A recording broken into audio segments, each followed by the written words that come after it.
नमस्कार दोस्तों, मैं BL मंगावा सामान्य ज्ञान ग्रुप की ओर से आपका हार्दिक अभिनंदन करता हूं।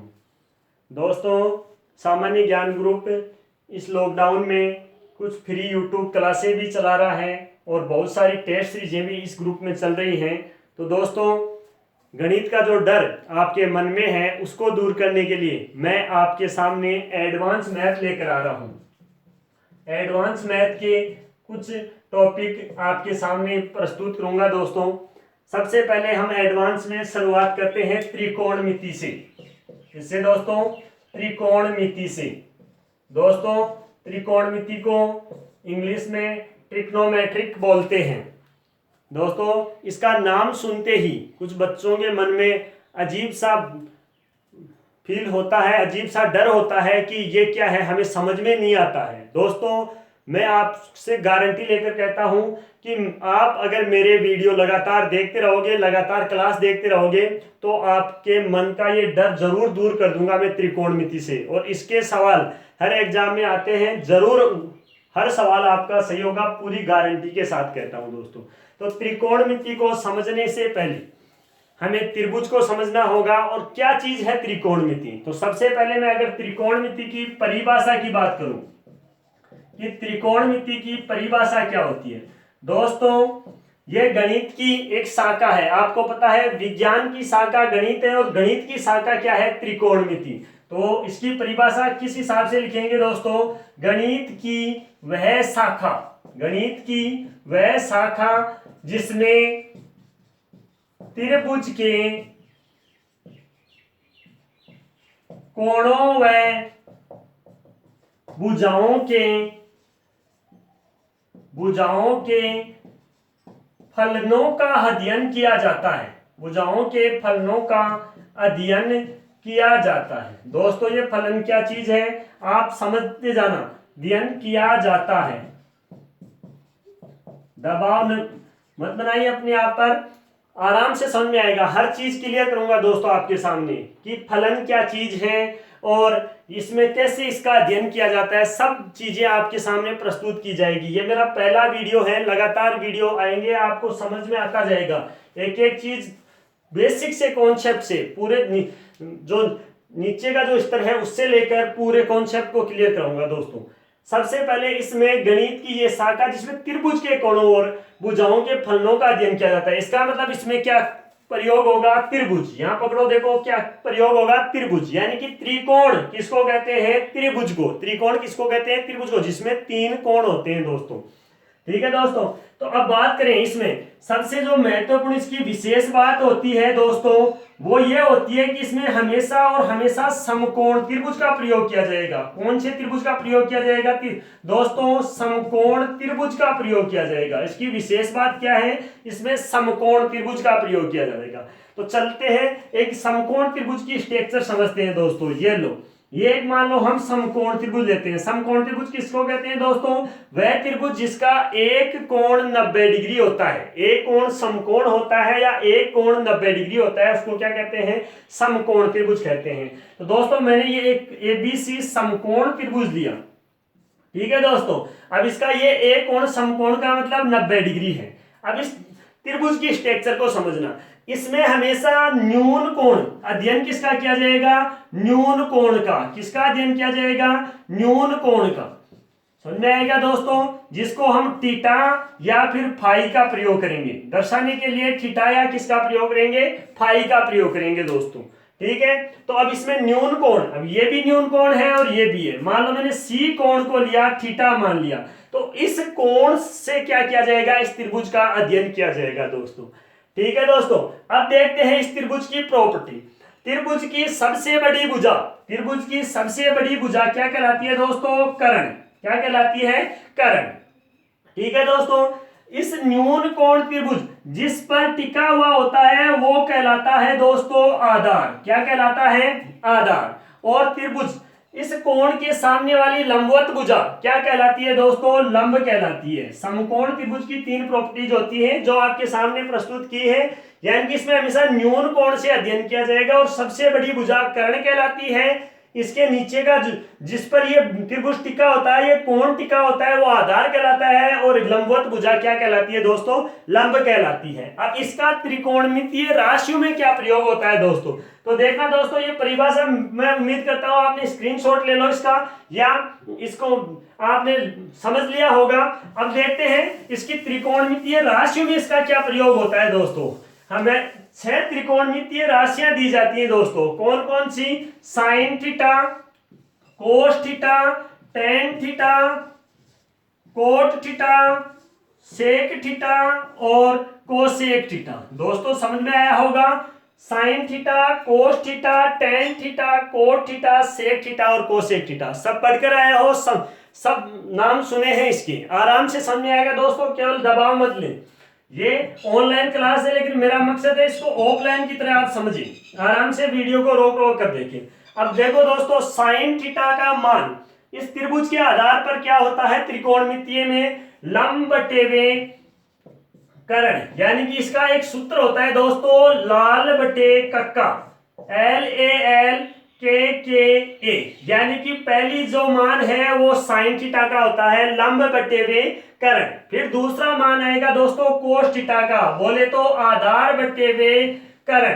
क्या होगा दोस्तों? आधार बटेवे कर्ण। तीसरा बात करें हम, तीसरा मान किसका होता है दोस्तों? टेन थीटा का। क्या होगा दोस्तों? लंब बटेवे आधार। क्या हो जाएगा? लंब बटेवे आधार। ठीक है दोस्तों। अब देखना सर, यहां से फिर इसको उल्टा लेकर चलेंगे। यहां से देखो दोस्तों, टेन थीटा हमेशा कोट का उल्टा होगा, तो कोट का मान क्या हो जाएगा? इसका उल्टा मान लिखेंगे आधार बटेवे लंब। क्या होगा दोस्तों? आधार बटेवे लंब। दूसरे मान की बात करूं मैं, कोस का उल्टा दोस्तों हमेशा सेक थीटा होता है, तो कोस का मान आधार बटेवे कर्ण था, तो इसका मान दोस्तों क्या हो जाएगा? कर्ण बटेवे आधार। ठीक है दोस्तों। ऐसे ही साइन का उल्टा हमेशा क्या होगा दोस्तों? कोसेक। तो कोसेक का मान क्या हो जाएगा दोस्तों? कर्ण बटेवे लंब। ठीक है दोस्तों, ये इसके त्रिकोणमितीय मान होते हैं। अगर मैं साइन थीटा का मान दूसरे पदों में लिखूं तो ये कोसेक के पदों में क्या हो जाएगा? 1 बटेवे कोसेक थीटा। क्या हो जाएगा? क्योंकि साइन किसका उल्टा होता है? कोसेक का, तो इसको क्या लिखेंगे? साइन 1 बटेवे कोसेक थीटा। ऐसे दोस्तों कोस थीटा का मान क्या हो जाएगा? ये किसका उल्टा होता है? सेक का, तो इसको क्या लिखेंगे? 1 बटेवे सेक थीटा। ठीक है दोस्तों। फिर क्या है? Tan theta. टेन का मान कोट का उल्टा होता है, तो इसको क्या लिख सकते हैं? 1 बटेवे कोट थीटा। फिर कोट वापस टेन का उल्टा हो जाता है, तो इसको लिखेंगे 1 बटेवे टेन थीटा। ठीक है दोस्तों। सेक का मान कोसेक का उल्टा होता है, तो सेक को क्या लिखेंगे? 1 बटेवे कोस थीटा। और ये कोसेक किसका उल्टा होता है? साइन का, तो 1 बटेवे साइन थीटा। दोस्तों ये सीधे मान आते हैं, कंपटीशन में सीधा एक मान उठा कर देते हैं, निम्न में से साइन थीटा का मान है, तो उनमें ये ऑप्शन में देते हैं, तो उसमें उत्तर क्या आ जाएगा दोस्तों? 1 बटेवे कोसेक थीटा। इसके अलावा दोस्तों टेन और कोट के 2 मान और होते हैं। टेन थीटा का मान साइन और कोस के पदों में होता है साइन थीटा बटेवे कोस थीटा। क्या होता है दोस्तों? साइन थीटा बटेवे कोस थीटा। और कोट थीटा का मान होता है दोस्तों किसका उल्टा होता है? टेन का, और इसका मतलब इसका मान क्या हो जाएगा? कोस थीटा बटेवे साइन थीटा। ठीक है दोस्तों। तो ये अनुपात त्रिकोणमितीय अनुपात सारणी कहलाती है दोस्तों। ये त्रिकोणमितीय अनुपात सारणी कहलाती है दोस्तों। इसका आप स्क्रीनशॉट ले लीजिए या उस बाद में इसको उतार लेना। और ये क्या होता है? एक त्रिभुज की प्रॉपर्टीज होती है दोस्तों। अब इसके लिए दोस्तों एक पाइथागोरस हमारे बोधायन प्रमेय बोलते हैं, या पाइथागोरस जो गणितज्ञ हुए उन्होंने एक प्रमेय दी है कि इनका आपस में मान कैसे निकाला जाता है। तो मैं उम्मीद करता हूं ये सारणी आपने उतार ली होगी दोस्तों। तो अब पाइथागोरस प्रमेय देखते हैं पहले त्रिभुज के लिए दोस्तों, कैसे निकालते हैं। देखो पाइथागोरस प्रमेय क्या होती है दोस्तों? पाइथागोरस प्रमेय, पाइथागोरस प्रमेय दोस्तों, पाइथागोरस प्रमेय एक गणितज्ञ हुए उन्होंने दी, यानी कि त्रिभुज में सबसे बड़ी भुजा का वर्ग यानी कि कर्ण का वर्ग उसकी शेष 2 अन्य भुजाओं के वर्गों के योग के बराबर होता है, यानी कि आधार का वर्ग प्लस लंब का वर्ग। दोस्तों यहां से किसी भी पद का मान निकाल सकते हैं। जैसे मान लो मेरे को आधार का मान निकालना है तो मैं आधार स्क्वायर बराबर क्या लिखूंगा दोस्तों, कर्ण स्क्वायर, और लंब का इस तरफ पक्षांतर करेंगे तो क्या हो जाएगा, लंब स्क्वायर। ठीक है दोस्तों, अगर लंब का मान निकालना है मैं तो मैं लंब स्क्वायर बराबर क्या लिखूंगा दोस्तों, कर्ण स्क्वायर माइनस आधार स्क्वायर। उम्मीद करता हूं दोस्तों ये बात भी आपको जरूर समझ में आई होगी। स्क्रीनशॉट ले लीजिए पाइथागोरस प्रमेय की, ये जो 3 सूत्र बनते हैं इसी से। ठीक है दोस्तों, ये थी त्रिकोणमितीय सरल समीकरणों की सामान्य जानकारी। ठीक है दोस्तों, इनका आपस में अब इसका सवाल कैसे आता है, जैसे मान लो आपको एक प्रश्न दे दे हो यहां से कि किसी त्रिभुज का आधार 4 है और लंब क्या है दोस्तों, 3 है, तो कर्ण क्या हो जाएगा, तो 4 का स्क्वायर 16 प्लस 3 का स्क्वायर 9, तो 16 और 9 को ऐड करेंगे तो कितने होते हैं 25, और 25 का अंडर रूट निकालेंगे तो क्या हो जाएगा दोस्तों 5। ठीक है दोस्तों, तो यहाँ कर्ण का मान क्या आ जाएगा 5, तो वो बोलेगा कि किसी त्रिभुज का आधार 4 है लंब 3 है, तो उस त्रिभुज में साइन थीटा का मान बताइए। तो साइन थीटा बराबर क्या हो जाएगा दोस्तों, लंब बटे कर्ण, तो लंब हमारा क्या है इसमें 3 और कर्ण अभी निकाला हमने दोस्तों 5, तो क्या आ जाएगा इसका मान 3/5। यानी कि त्रिकोणमितीय जो त्रिकोण एडवांस मैथ की जो त्रिकोणमिति शाखा है इसका बहुत ही आसान तरीके से आप इसको हल कर सकते हो दोस्तों। ये थी इस त्रिकोणमिति की सामान्य जानकारी। इसके अलावा इनके बीच में एक सर्व समीकरण और चलती हैं त्रिकोणमिति में। देखिए दोस्तों सर्व समीकरण क्या क्या होती हैं। सर्व समीकरण जिनका मान आपस में कैसे संबंधित होता है, जैसे पहली सर्व समीकरण होती है दोस्तों sine square theta plus cos square theta बराबर 1, यानी कि साइन स्क्वायर थीटा और कोस स्क्वायर थीटा को ऐड करेंगे तो उसका मान हमेशा दोस्तों 1 होगा। अब इसका फायदा क्या होगा, देखो इससे 2 चीजों के मान निकाल सकते हैं। हमें अगर साइन स्क्वायर थीटा का मान निकालना है तो हम लिखेंगे 1 माइनस कोस स्क्वायर थीटा। ठीक है दोस्तों, यानी कि वहां दे दे कि साइन स्क्वायर थीटा बराबर होगा, सीधा प्रश्न आता है इनसे। दूसरा, अगर यहां से मेरे को कोस स्क्वायर थीटा का मान निकालना है तो हम कैसे निकालेंगे बोलो 1 माइनस साइन स्क्वायर थीटा। ठीक है दोस्तों, कभी कभी तो ये सीधी सरल समीकरण दे देता है sine square theta plus cos square theta बराबर होगा, तो आप उसमें सोचने लग जाओगे कि क्या करना है। तो ये तो सीधी सरल समीकरण है, आपको जो याद करनी है। सेकंड सरल समीकरण की बात करूं मैं, वो दिए 1 प्लस टेन स्क्वायर थीटा।